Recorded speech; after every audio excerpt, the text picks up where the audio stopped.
Guys, update. So, nandito na kami sa airport ng Qingdao and andito kami ngayon sa Wi-Fi basta itong Wi-Fi store na to. Ayan. Nagabay lang kami nung sa SIM kinakabit dun sa phone ng tito ko. Bali, ang babayaran namin is 160 yuan with 50 GB na siya na internet.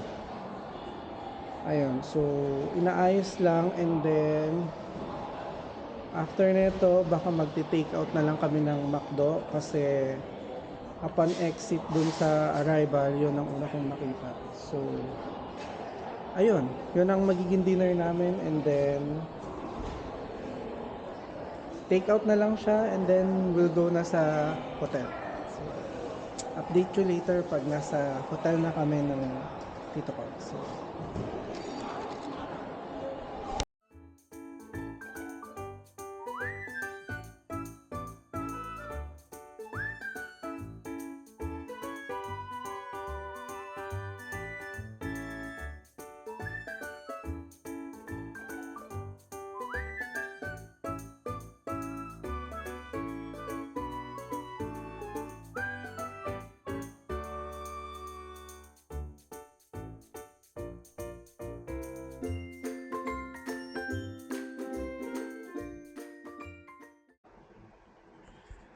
okay, ang agenda for today ay susunduin kami no sa machine and then yun, i-check na namin yung machine tapos pupunta ata kami sa supplier naman ng sa sanding basta yung mga ginagamit namin sa company. And then, pag maaga natapos, ayun, pupunta na tayo ng Fatmart. Tapos tomorrow, free day, mag-iikot-ikot kami ni Tito Ali. So, ayun lang. 10 a.m. susunduin na kami dito. And then, update ko kayo mamaya sa mga pupunta namin.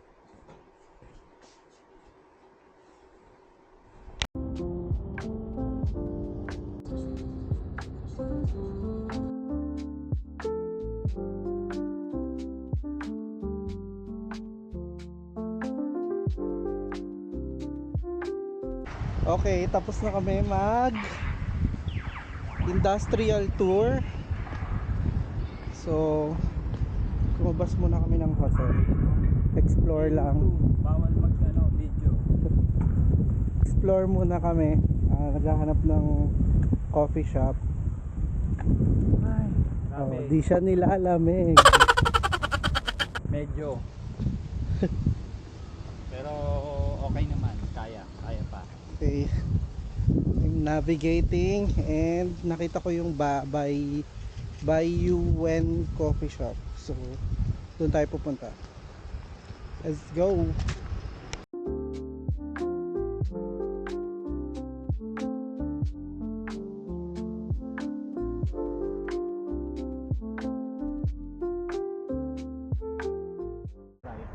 Okay, mission accomplished. Ayun na yung binili namin.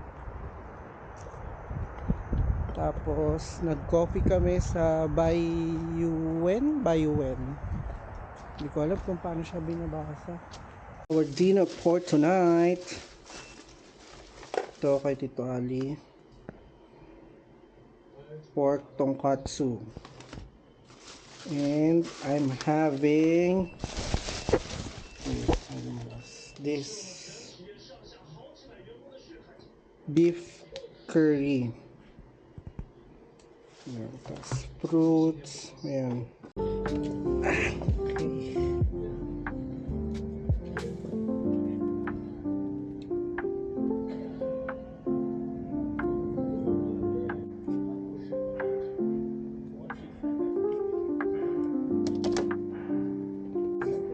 Negative. Hindi.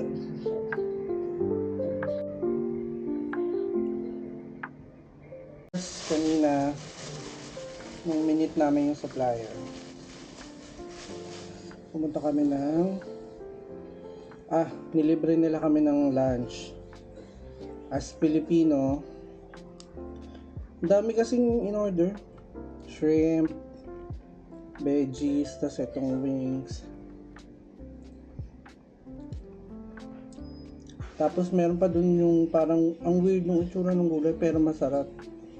Nabusog kami. I mean, busog na kami. Dami pa talaga natira. Itatapon na daw. So, Filipino, Sharon. So,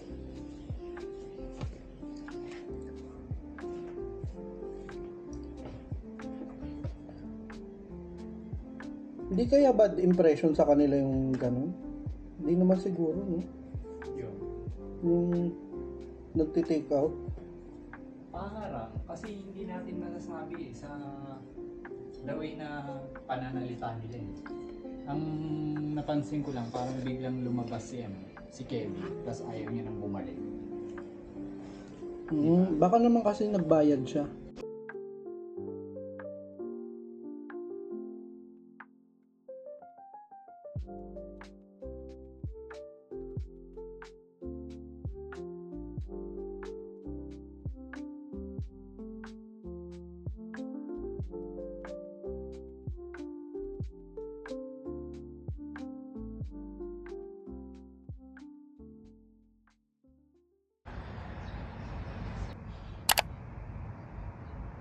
Good morning, guys.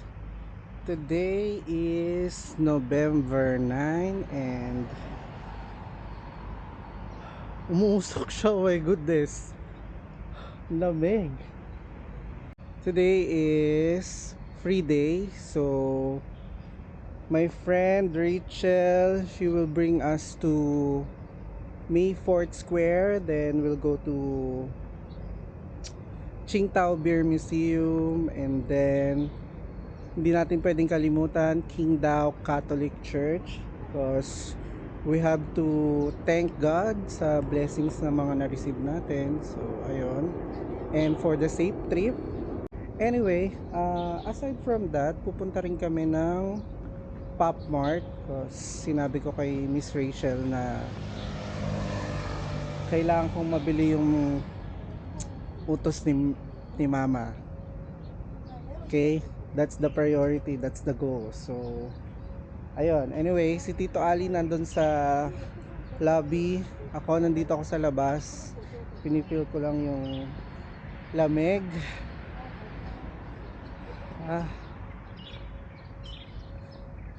Hopefully maganda tong araw na to. Actually nahihiya nga ako kasi in-insist lang talaga ni Miss Rachel na tour kami or samahan kami for for 2 days mga pupuntuhan kasi nga she knows na hindi kami familiar dito sa Qingdao. So anyway, yun lang naman for today. Good morning, and hindi pa ako nagbe-breakfast, so looking forward for masarap na coffee. Pag nasa abroad, nag-English. Ang lamig, grabe. Sarap.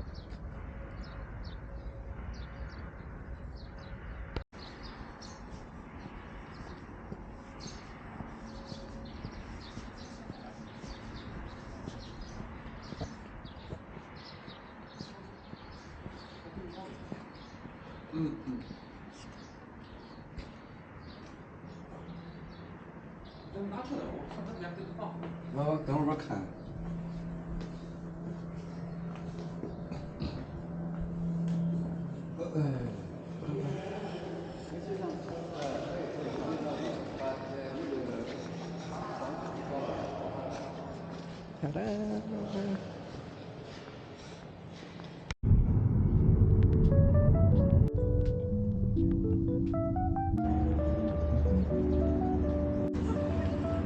Okay, so we're here at May 4th Square.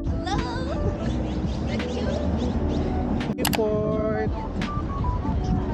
Yan, ito yung buong area.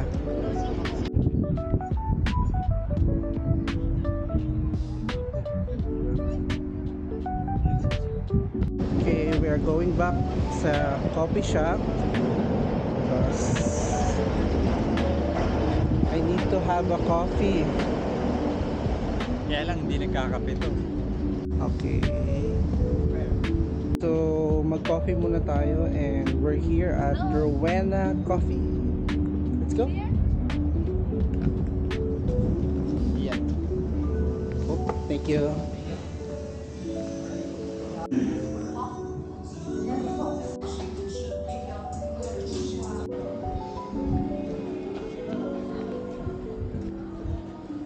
Update guys, nandito na kami sa Qingdao Catholic Church.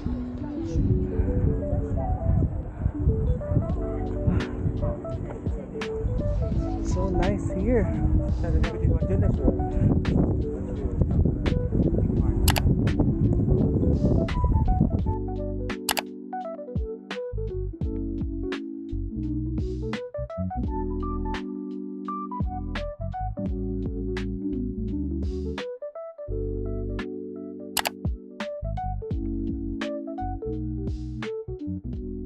I don't want to pretend, you know. Maybe you can try it because you have many chance to come to China. Oh my god guys, Miss Rachel is so generous. Thank you. Thank you. My pleasure. How about here in China? Do you use fork and spoon? No. No. Only chopstick. Yes. Very. Mukhang wala sa China pang.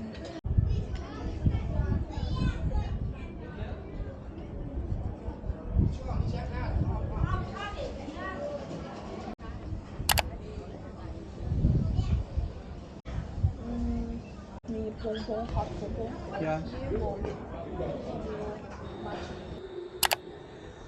Ay, finally. Waiting na lang kami, magbo-board kami ng 2 p.m. going to Hong Kong. Tapos dun na 10 p.m. yung next flight. Hopefully may mabili kami sa Pop Mart.